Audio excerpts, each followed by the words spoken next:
ডাক্তারি প্রবেশী পরীক্ষার নেট নিয়ে চলছে জলঘোলা। পরীক্ষা হবার আগেই প্রশ্নপত্র ফাঁস হয়ে যাবার অভিযোগ উঠেছে।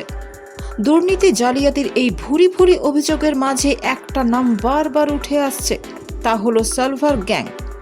নিটের বেনিয়মে ওতপ্রোতভাবে জড়িত সালভার গ্যাং। কারা এই গ্যাংয়ের সদস্য, কিভাবেই বা কাজ করে? জানা গিয়েছে কর্পোরেট কায়দায় চাকরির পরীক্ষায় কারচুপি করে ওই কুখ্যাত গ্যাং। মূলত বিহারের হলেও রাজ্যের গণ্ডি পেরিয়ে ঝাড়খণ্ড, উত্তরপ্রদেশ, এমনকি পশ্চিমবঙ্গেও জাল ছড়িয়েছে সালভার গ্যাং।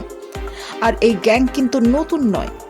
এর আগেও একাধিক পরীক্ষায় প্রশ্নপত্র ফাঁসের অভিযোগ উঠেছে এই সালভার গ্যাংয়ের বিরুদ্ধে। একাধিক সদস্য গ্রেপ্তারও হয়েছে।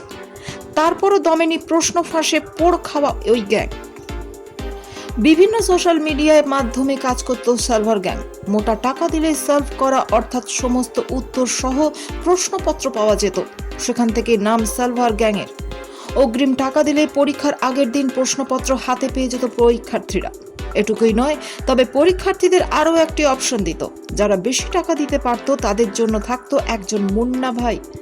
পরীক্ষার্থীদের জায়গায় তারা পরীক্ষা দিয়ে আসতো। পরীক্ষার্থীদের আশ্বস্ত করা হতো মুন্না ভাই ভালো র্যাঙ্ক এনে দেবে। এক নজরে সালভার গ্যাংয়ের অতীতের কর্মকাণ্ড।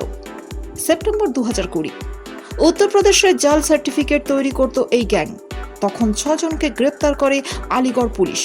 ডিসেম্বর 2021 অন্যের হয়ে পরীক্ষা দিতে গিয়ে নয়ডা পুলিশের হাতে গ্রেপ্তার হয় সালভার গ্যাংয়ের 5 জন।